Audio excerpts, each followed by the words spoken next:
Neptunia ReVerse is a remake of Hyperdimension Neptunia Rebirth 1, which is a mouthful, so kudos to them for remaking it to, make the title more easier to pronounce.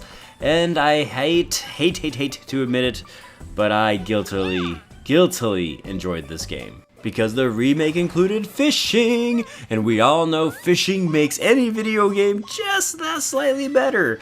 And yeah, as long as it's fishing, it's a 10 out of 10, and the review's over. I'm kidding. Look, let's cut the brass tacks here. If you don't know what Neptunia is, it is a fan service based RPG. You can expect a lot of innuendos in this game. You could expect definitely some sexual suggestions, and you can definitely expect to see a few titties go up and down. But it's all in good humor, it's in good fun, and it's very self-aware, and I really thought it was funny and enjoyable. The story goes as follows. Basically, there are 4 goddesses in the place called Game Industry, and 3 of them team up to kick Neptunia to the curb thanks to some evil influence. And naturally, because this game is very self-aware and it likes to discuss and reveal and make fun of a bunch of video game cliches, Neptune has amnesia, which usually I hate, but in this particular case it works because once again it's self-aware. It's supposed to be a cliche, and there are a lot of cliches and references to video games, and the entire time the dialogue is surprisingly witty and clever, even if it does come off a little bit annoying at times. But it's just a very, very self-aware video game that isn't afraid to make fun of all of your favorite video game tropes. And not only will you get a bunch of tasty video game tropes, but you will definitely get a lot of suggestive themes and fan service. There are literally pictures here where you can take a look at your girls, you can zoom in on them, they definitely will show you their underwear from time to time.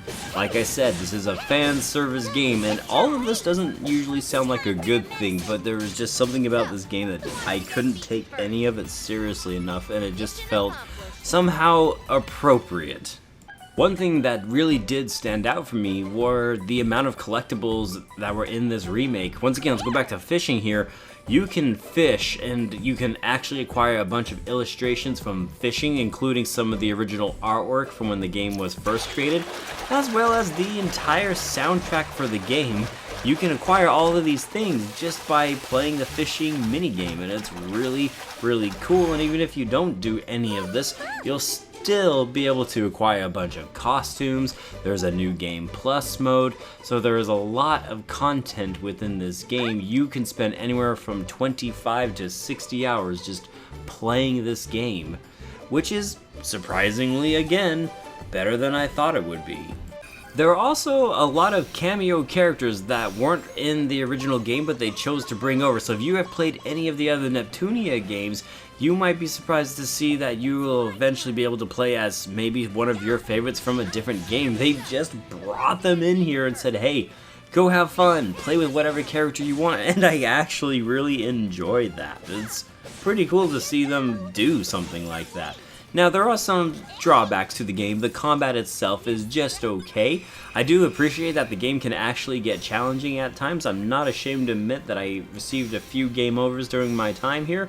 If you're not prepared to go fight certain monsters or bosses, they will put you in the ground, and I kind of was, again, taken aback because it's not the type of game you would expect that from.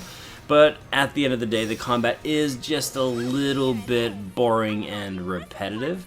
But it's not the worst thing I've ever dealt with, and like I said, the story and all the other things itself were more than enough reason to keep me playing this game. I also want to just mention that the background and the backdrops are ugly in this game. Now, I know it's a remake and it's on the PlayStation 5, so I kind of expect more from the backgrounds, and I know they're limited because this game, I believe, originally came out on either the PlayStation Vita or the PlayStation 3. But it's weird to see HD visuals and then see the backgrounds just look so blah. There's no other way to describe it. They could have taken more time to make all of the visuals up to par. So to recap, Neptunia ReVerse is a really strange game. Its story is all over the place. It's very self-aware. There's a ton of fan service. The combat's also just a little bit different, both hit and misses alike. And you can fish though, so therefore it has to be a good game according to my logic. But at the same time, all jokes aside, even though I'm still perplexed as to what I actually think of this game, I have to say, I think it's a good game. I think it's a lot of fun. It's definitely not everybody's cup of tea, but it might be. You're serving a pudding, and man, after playing this game, I am craving pudding. And no, that's not a euphemism. This game really, Neptune likes pudding, okay? She makes it look and sound delicious like it's the best thing ever, and now I want some gosh dang pudding. This concludes my review. Sorry if it was all over the place. It just kind of fits with Neptunia vibes. And if anybody is wondering, Noir is best girl. Catch you on the next one.